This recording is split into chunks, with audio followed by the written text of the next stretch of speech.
तार तो वाइफ अच्छी ता वाइफ टू डिस्टेंस मेंटेन करार अधिकार तुमको किए देला आ तुम जो मैनेजर कहीं यूज कल माँ को एत खराब व्यवहार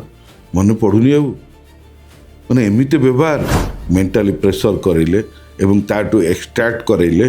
एवं तांको माँ भी निजे भी कहते से झीटी भी राति अधरे तार घर को जाए एवं तार फोन पे रे भी ट्रांसफर होती पैसा एवं ता जो मैनेजर कहला जे होची जो लकर रे एतिकी टंका अच्छी बोली सेतिकी टंका थिला एत पैसा रोजगार करतला से चाहिला कटक रे गोटे घर किनिया पई से झीटी आउ से मैनेजर दी जन जाक एक्सट्राक्ट करी ता जीवन प्राण नहीं गले आगे तदंत कुआडे गला पारिबा पणिया रो नाही बोली से माने अरेस्ट करिया पे चाहू नांती आज्ञा नमस्कार मो ना निहार रंजन ओझा मु एडवोकेट अच्छी बढ़िया कंठटे आम पाई से कंठ तो आते जी खोजिले भी आजिका डेट्रे भी आ पाऊनु से कंठ यूट्यूब रे आम बेले बेले देखुचु ह्यूमान सागर को भली कंठ आसला आउ कौटे आसो माँ सरस्वती वरदान ता कंठरे माँ सरस्वती वरदान से पाइथिला एवं से बहुत माने सादा सीधा पिलाटीए जो एरिया रु आसी सेठाकार लोक मैंने बहुत शांत सरल मु से एरिया को भी मझे पिकनिक रे भी जाइली से एरिया विषय रे भी पचारि बुझी से माने बहुत साधारण एवं कटक भुवनेश्वर लोक भारी छी चाकर कर आज्ञा से कहते कटक भुवनेश्वर होती गोलाम नगरी आज्ञा केते बाधुथिव पहले देखा माने सी जितेबाला बुढ़ा बुढ़ा गीत दे चलता तापर तांकर मैनेजर तार माँ को जो टाइप रो व्यवहार मेडिकल एम्स रे माने जो ऑब्सेंस लैंग्वेज यूज करथिले ता प्रति तो किछि तो भी कार्यानुष्ठान ग्रहण करागला नहीं पर मुहूर्त रे तांकर माँ कर माने मानसिक स्थिति भल नथिला पर मुहूर्त रे आसिकरी एफआईआर देले एवं से माने जितेबले माने कौन कि आमर कौन कि ओडियांकर नीति है जितेबले कथाटा उठिबो उठिबो उठिबो उठिबो जोरदार उठिबो तापर जेझा जुआड़े जेझा बाटे जीए सैला तो राति शोई पड़ा पर सकाଳେ human memory is very short memory राति शोई पड़े सकाଳେ भूलीगले कथा सरला तेणु से माने भी जहाँ भी मु खबर नहीं से कंडीशनल बेल जाइए मुझे ना जेहेतु चार्जसीट होनी से केस रे मु ना नापी चाहूनी से तो आपण मैंने समस्ते जानते से झीटी आ से पुओटी से जो मैनेजर जो डेयरिंग रे मीडिया रे जो भाषण भारी दुखदायक एवं कष्टदायक भी एवं मोर गोटे माने से केस रे मु गोटे कहूँ माने शॉर्ट डिसीजन टे if the accused persons by his acts by his continuous course of conduct creates a situation which leads the deceased perceiving no other option for which he माने डिसीज्ड माने faced mental agony mental trauma and mental depression तापरे ताकू निशारे ताकू निशा tablet देइछंती ता ऊपर भी किसी तदंत है नहीं एवं ताकू निशारे टैबलेट दे देकरी तापर स्टेज रे तार लिभर भी डैमेज होती ता माँ भी जानी भी नथिले जो मो पुअर लिभर डैमेज होती से भी निजे भी प्रकाश करथिले जो मो पुअर जदि एत कथा होती लिभर डैमेज होती मुझे जानी था एमाने कौन करती कि चुप किना नहीं जाती मेडिकल को से आपण मु देखी गैस्ट्रोएंट्रोलॉजी कटक रे माने जो मानकर लिभर डैमेज हो जाए नाहीटा बाहर को बाहरी आसे पेटटा फुली जाए गोटे एड बड़ छुंची गोटे नेबे पेट भीतर मारदेवे से पानी गुड़िक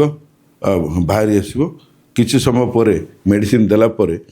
से लोकटे ठीक हो पुणी किसी दिन पर सेमती पेटटी पुणी फांपी आसो पुणी आस्ते आस्ते आस्ते आस्ते कौन कि लिभर डैमेज पोजिशन को पड़े जाए जहाँफल कि लोक मृत्युवरण करती किंतु से पोजिशन ताकू नहीं ताकू डिमोरालाइज करेले ମେଣ୍ଟାଲି ପ୍ରେସର କରାଇଲେ ଏବଂ ତାଠୁ ଏକ୍ସଟ୍ରାକ୍ଟ କରାଇଲେ ଏବଂ ତାଙ୍କ ମାଆ ବି ନିଜେ ବି କହୁଛନ୍ତି ସେ ଝିଅଟି ବି ରାତି ଅଧରେ ତାଙ୍କ ଘରକୁ ଯାଏ ଏବଂ ସେ ତାଙ୍କ ମାଆ ଯେହେତୁ ସାଧାସିଧା ଲୋକ ଆଉ ସେମାନେ ଏତେ ଭିତର କଥା ଜାଣିନଥିଲେ ଏବଂ ପର ମୁହୂର୍ତ୍ତରେ ମୁଁ ଏଠି କାହାକୁ ବି ଦୋଷ ଦେବା ଆମ କଥାରେ ନାହିଁ ଘରକୁ ଘରଣୀ ଥିଲେ ଭାରି ସୁନ୍ଦର ତେଣୁ ଏଇଥିରୁ ଆପଣମାନେ ବୁଝିପାରୁଥିବେ ତେଣୁ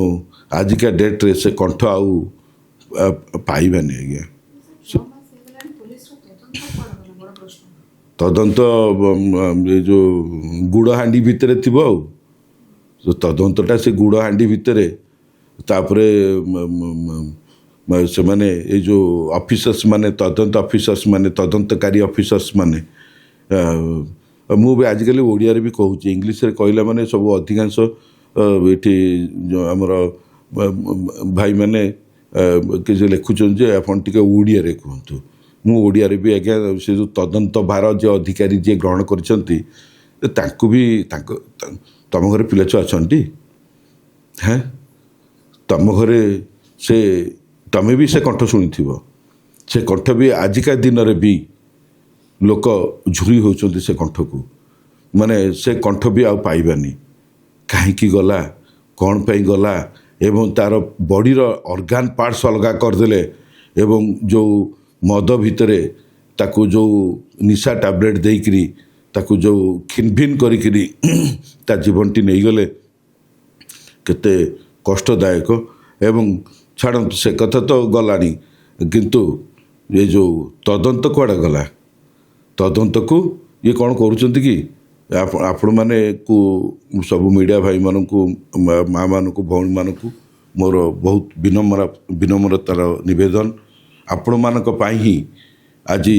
ଆମର ହିନ୍ଦୁ ସନାତନ ଧର୍ମ ଏବଂ ଓଡ଼ିଶାର ମାଟି ପାଣି ପବନ ମାନେ ସବୁ ଭିତର କଥା ବାହାରକୁ ଆସିପାରୁଛି ଆପଣମାନଙ୍କ ଯୋଗୁଁ ସବୁ ସତ କଥା ପଦାକୁ ଆସିପାରୁଛି ଏମାନେ କ'ଣ କି ଏମାନେ ସରକାରଙ୍କଠୁ ମୋଟା ଅଙ୍କର ଦରମା ନେଉଛନ୍ତି ଏବଂ ଇନଭେଷ୍ଟିଗେସନକୁ ସେମାନେ ଚେଷ୍ଟା କରୁଛନ୍ତି ଆସ୍ତେ ଆସ୍ତେ ଆସ୍ତେ ଆସ୍ତେ ଲୋକ ଭୁଲିଯିବେନି କି ମୁଁ ବି ବହୁତ କେସ୍ରେ ବି ଦେଖିଛି ଆମେ ତ ଆସିଲୁଣି 97 98ରୁ ଓକିଲାତିରେ କିନ୍ତୁ ବହୁତ କେସ୍ରେ ବି ଇଭିନ୍ ସେ ଯେଉଁ DJ ଆଜେକ୍ସ କେସ୍ରେ ବି ସେ ବି ଏକ୍ସଟ୍ରାକ୍ଟ କଲା ତାର ବି ବେଲ୍ ପିଟିସନ୍ ବି ସେମାନେ ହାଇକୋର୍ଟରେ ବି ରିଜେକ୍ଟ ହେଲା କିନ୍ତୁ ସେ ଯେଉଁ ଖାରବେଳ ଥାନାର ଇନ୍ସପେକ୍ଟର ଏବେ DSP ବି ହେଇଗଲେଣି SCP ର୍ୟାଙ୍କର ତାଙ୍କର ବି ଭାରି ସେ କୁଆଡ଼େ ଅଲ୍ ଓଡ଼ିଶା ଭିତରେ ଆଉ କେହି କାଡ଼ୁଆ ଅଫିସର ଆଉ ନାହାନ୍ତି ସେ ଅଫିସର ଏପର୍ଯ୍ୟନ୍ତ ବି ସେ ଥାନା ଅଧିକୃତ ବି କରିଛନ୍ତି ଏବଂ ବଡ଼ ବଡ଼ିଆମାନଙ୍କର ଛତ୍ର ଛାୟା ତଳେ ଛତା ଧରିକିରି ବସିଛନ୍ତି ଏବଂ ଛାଡ଼ନ୍ତୁ ତାପରେ କଥା ହେଉଛି ମେନ୍ ପାର୍ଟ ହେଉଛି ଆମର ହ୍ୟୁମାନ ସାଗର କଥା investigation now is on a sleeping stage ଆଉ ସେମାନେ ଇନଭେଷ୍ଟିଗେସନ୍ କରିବେ କ'ଣ ମାନେ କଥା ତ ଗଲାଣି ଲୁଚି କିଏ ଆଉ ପଚାରେ ସେ ପଛର କଥା ତେଣୁ ଆପଣମାନଙ୍କୁ ଟିକେ କଷ୍ଟ ଦେଉନି ମାନେ ଆଜିକା ଡେଟ୍ରେ ବି ଜନସାଧାରଣ ଅନେଇକିରି ବସିଛନ୍ତି ଆପଣଙ୍କୁ ଧନ୍ୟବାଦ ମୁଁ ମୋର ସମ୍ମାନ ଜଣେଇବି ଯାହା ହଉ ଏତେ ଦିନ ପରେ ଆପଣ ଆସିଲେ ମା ତେଣୁ ଆଜି ଗୋଟେ କଥା ପଦାକୁ ପୁଣି ଆସିପାରୁଛି ଦେଖିବେ ଯେମିତି ବାଜିବ କାଲିଠୁ ତନାଘନା ଆରମ୍ଭ ହେବ ତାପରେ ଆଉ କିଛି ଦିନ ପରେ ପୁଣି ଗଲା ଚାପି ମାନେ ଇଏ କ'ଣ କି ମାନେ ଚକା ଗଳିଲେ 12 ହାତ ଆଉ କ'ଣ କଥା ଆଉ କିଏ ପଚାରେ ଯାହାର ପିଲା ଗଲା ସେମାନେ କିଛି ଲୋକ କହିଲେ ହେଉଛି ଯେ ମଦ ପିଇକିରି ମରିଗଲା ଆରେ କିଏ ପିଆଉଥିଲା ମାନେ ଇଭିନ୍ ମୁଁ ଦେଖିଛି ଭିଡ଼ିଓର ବି ଆଜିକା ଡେଟ୍ରେ ସେ ବେଳେବେଳେ ବି ମାନେ ଷ୍ଟୁଡ଼ିଓ ଭିତରେ ତାକୁ ଏତେ ପେନ୍ ହେଉଥିଲା ସେତେବେଳେ ସେ ବସି ପଡ଼େ ଚେକା ମାଡ଼ି ହେଇକିରି ମାନେ ଅତି ବ୍ୟସ୍ତ ବ୍ୟାକୁଳ ହେଇକି ବସି ପଡ଼େ ମୁଣ୍ଡରେ ହାତ ଦେଇକି ଭାବେ ମାନେ ତାର ସେ ନିଜେ ବି ଭାବେ ମୋର ଭିତରର ଆଚରଣ ଉଚ୍ଚାରଣ ମୋର ଏମାନଙ୍କ ପାଇଁ ମୁଁ ବର୍ବାଦ ହେବାକୁ ଯାଉଛି ମୁଁ ସେଇଥିଲାଗି କହିଲି if the accused by his acts by his continuous course of conduct creates a situation which leads the deceased perceiving no other option except to consume what ଯେଉଁମାନେ ଏଇଥିରେ ଲିପ୍ତ ଅଛନ୍ତି, ଯେଉଁମାନେ ତାକୁ ଇନଟକ୍ସିକାଣ୍ଟସ୍ ଦେଇ ତାକୁ ଜୀବନରୁ ମାରିଛନ୍ତି, ତେଣୁ ତାକୁ ଯେଉଁମାନଙ୍କର ଏଥିରେ ମାନେ ସମ୍ପୃକ୍ତି ଅଛି ସେମାନଙ୍କୁ ଇମିଡ଼ିଏଟଲି ମାନେ ତଦନ୍ତ ଘେରକୁ ଆଣି ତାଙ୍କୁ କଷ୍ଟଡି ଭିତରକୁ ନେବା କଥା ଏବଂ ଇଣ୍ଟରମିଡ଼ିଏଟ୍ କଷ୍ଟଡିରେ ରଖି ଫର୍ଦର କୋର୍ସ ଅଫ୍ ଇନଭେଷ୍ଟିଗେସନ୍ କରିବାର କଥା। କିନ୍ତୁ ଆଜିକା ଷ୍ଟେଜ୍ରେ ସେ ଇନଭେଷ୍ଟିଗେସନ୍ ଗଲା, ତାକୁ କିଛି ଦିନ ପରେ ଦେଖିବେ ଚୁପକିନା ଫାଇନାଲ୍ ରିପୋର୍ଟ କରିଦେଇକିରି ବସି ପଡ଼ିବେ। କ'ଣ ନା ସେଇଟା ସିଏ ଦେହ ଭଲ ନଥିଲା, ମରିଗଲା, ଆଉ ସେ ଯେଉଁଟା ପଇସା ଦିଆ ନିଆ ହେଇଛି ତା ତ ଆକାଉଣ୍ଟରେ ହେଇଛି, ଆକାଉଣ୍ଟରୁ ସବୁ ଟ୍ରାନ୍ସଫର୍ ହେଇଛି, ସିଏ କାହିଁକି ନେବ ବା ପଇସା? ସିଏ କିଏ? ସେ ଝିଅଟି କିଏ? ସିଏ ତାର ତ ୱାଇଫ୍ ଅଛି, ତା ୱାଇଫ୍ଠୁ ଡିଷ୍ଟାନ୍ସ ମେଣ୍ଟେନ୍ କରାଇବାର ଅଧିକାର ତୁମକୁ କିଏ ଦେଲା? ଆଉ ତୁମର ଯେଉଁ ମ୍ୟାନେଜର କାହିଁ ତା ୟୁଜ୍ କଲେ ତାଙ୍କ ମାଆକୁ? ଏତେ ଖରାପ ବ୍ୟବହାର ମନେ ପଡ଼ୁନି ଆଉ? ମାନେ ଏମିତି ବ୍ୟବହାର ମାନେ ମାନେ ତାଙ୍କ ମା ତାଙ୍କର ହଜବ୍ୟାଣ୍ଡ ନାହିଁ ବୋଲି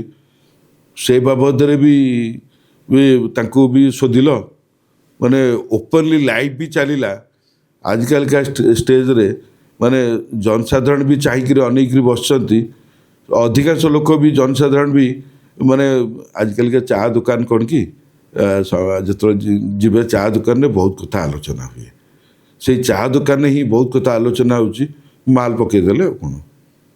ସଫିସିଏଣ୍ଟ ମାଲ ପକାଇଲେ କେସ୍ଟାକୁ ଚାପିଦେଲେ ଆଉ କ'ଣ କରାଯିବ? ଏମିତି ବି କହୁଛନ୍ତି। ଏମିତି ହେଲେ ଏ ସଂସାରର ପ୍ରଥା ନିୟମ କେମିତି ଚଳିବ? ଏ ଯେଉଁ ଆମେ ପୁରା ସନାତନୀ ଧର୍ମ ସବୁ ଏଠି ମାନେ ଗୋଟେ ପିଲାର ଜୀବନ ଚାଲିଗଲା, ତାଠୁ ଏକ୍ସଟ୍ରାକ୍ଟ କରିକିରି ପଇସା ଖାଇଗଲେ ଏବଂ ତାର ଫୋନ୍ ପେ'ରେ ବି ଟ୍ରାନ୍ସଫର୍ ହେଇଛି ପଇସା। ଏବଂ ତା ଯେଉଁ ମ୍ୟାନେଜର କହିଲା ଯେ ହେଉଛି ଏଇ ଯେଉଁ ଲକରରେ ଏତିକି ଟଙ୍କା ଅଛି ବୋଲି, ସେତିକି ଟଙ୍କା ଥିଲା? 7 ଲକ୍ଷ ଟଙ୍କା ନା କେତେ ଥିଲା? ଜମା ନଥିଲା। ପୋଲିସ ଇନଭେଷ୍ଟିଗେସନ୍ କିଏ ଇନଭେଷ୍ଟିଗେସନ୍ କରିବ? ଆଉ ଉପରୁ ପ୍ରେସର ଆଇଲେ ସିନା ଇନଭେଷ୍ଟିଗେସନ୍ କରିବେ। ତେଣୁ ସେଇ ଥାନାର ପରିଧି ଭିତରେ, ସେଇଟା ବୋଧେ ମରକତନଗର ଥାନା ବୋଧେ, ହଁ ମରକତନଗର ଥାନାର ପାଚେରୀ ଭିତରେ ହିଁ ଇନଭେଷ୍ଟିଗେସନ୍ ସେ ପାଚେରୀ ଭିତରେ କରୁଛନ୍ତି। କେଉଁଠି କାଠି କୁଟା ପଡ଼ିଛି ସେ ତାରି ଭିତରେ ହିଁ ଇନଭେଷ୍ଟିଗେସନ୍ କରୁଛନ୍ତି। ତେଣୁ ଆଜ୍ଞା ମୁଁ ବି ଚାହୁଁଛି, ସମସ୍ତେ ବି ଚାହୁଁଛନ୍ତି, ଆଜିକା ଡେଟ୍ରେ କିଏ ବି ଦୋଷୀ ସମସ୍ତେ ଜାଣିଛନ୍ତି ଏବଂ ଯିଏ ଇନଭେଷ୍ଟିଗେଟିଂ ଏଜେନ୍ସିଙ୍କର ଏତେ ପାରିବା ପଣିଆର ନାହିଁ ବୋଲି ସେମାନେ ମାନେ ଆରେଷ୍ଟ କରିବା ପାଇଁ ଚାହୁଁନାହାନ୍ତି କି କଷ୍ଟଡିକି ନେବା ପାଇଁ ଚାହୁଁନାହାନ୍ତି। ସେମାନେ ଗେନ୍ ଓଭର ହେଇଛନ୍ତି, ଇନଭେଷ୍ଟିଗେସନଟାକୁ ସପ୍ରେସ୍ କରିଛନ୍ତି। ଆଉ ଯେଉଁମାନେ ଏଇ ଯେଉଁ ହ୍ୟୁମାନ ସାଗର ଭଳି ତାର ଯେଉଁମାନେ ଏଥିରେ ଇନଭଲ୍ଭ ଅଛନ୍ତି ବିହାଇଣ୍ଡ ଅଫ୍ ଦିସ୍ କେସ୍, ଯେପର୍ଯ୍ୟନ୍ତ ଆପଣ ଇନଭେଷ୍ଟିଗେସନ୍ ନ କରିଥିବେ, ସେ ପ୍ରପର୍ ଇନଭେଷ୍ଟିଗେସନ୍ ଆପଣ କରୁନାହାନ୍ତି, ଏମାନଙ୍କ ନାଁରେ ଇଣ୍ଟରନାଲ୍ କମ୍ପ୍ଲେଣ୍ଟସ୍ କମିଟି ବସେଇ ଏମାନଙ୍କୁ ବି ତଦନ୍ତ ଘେରକୁ ଆଣିବା କଥା। ଏମାନେ ସପ୍ରେସିଂ ଅଫ୍ ଇନଭେଷ୍ଟିଗେସନ୍ କରୁଛନ୍ତି ଏବଂ ଟ୍ୟାମ୍ପରିଂ ଅଫ୍ ଦି ଏଭିଡେନ୍ସେସ୍ କରୁଛନ୍ତି। ଏମାନଙ୍କ ନାଁରେ ଡିସିପ୍ଲିନାରୀ ପ୍ରୋସିଡ଼ିଂ ବି ହେବା କଥା। ଆଜ୍ଞା ଏଥିରେ ଆଜିକାଲି ବିଏନ୍ଏସ୍ରେ ପୁରା ଲାଇଫ୍ ଇମ୍ପ୍ରିଜନଟା ଆସିଲାଣି। ମୁଁ ତ ସବୁ କଥା ଆଲୋଚନା ସବୁ ସରିଛି ଆ ଉପରେ। ଆଉ ତାଙ୍କୁ ଯେହେତୁ ମେଣ୍ଟାଲି ଆଉ ଫିଜିକାଲି ଆଉ ତ ଏକ୍ସଟ୍ରାକ୍ଟ କରିଛନ୍ତି ମନି, ସେଗୁଡ଼ା ସବୁ ଚିଟିଂ, ଫର୍ଜରୀ ଆଉ ଡକୁମେଣ୍ଟାରୀ ଫର୍ଜରୀ ଏବଂ ଚିଟିଂ ବାଇ ପର୍ସନେସନ୍, ତାପରେ ମେଣ୍ଟାଲ ଆଗୋନି ଦେଇଛନ୍ତି। ଏତେ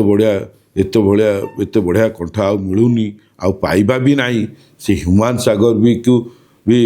ଆଜିକା ଡେଟ୍ରେ ବି ସେଇ ଗୀତ ବି ଆଗେ ଆମେ ଶୁଣୁଛୁ। ମାନେ ତାକୁ ପଇସା ଏକ୍ସଟ୍ରାକ୍ଟ କରି ତାର ପଇସା ସବୁ ଖାଇଗଲେ। ଆଉ ଯାହାଫଳରେ କି ମାନେ ସେ ଏଠୁ ଯେଉଁଠି ଭଡ଼ା ମାନେ एत पैसा रोजगार करतला से चाहिए कटक गोटे घर किणवाई से झीटी आउ से मैनेजर 2 जन जाक एक्सट्राक्ट कर जीवन प्राण नहीं गले आज्ञा।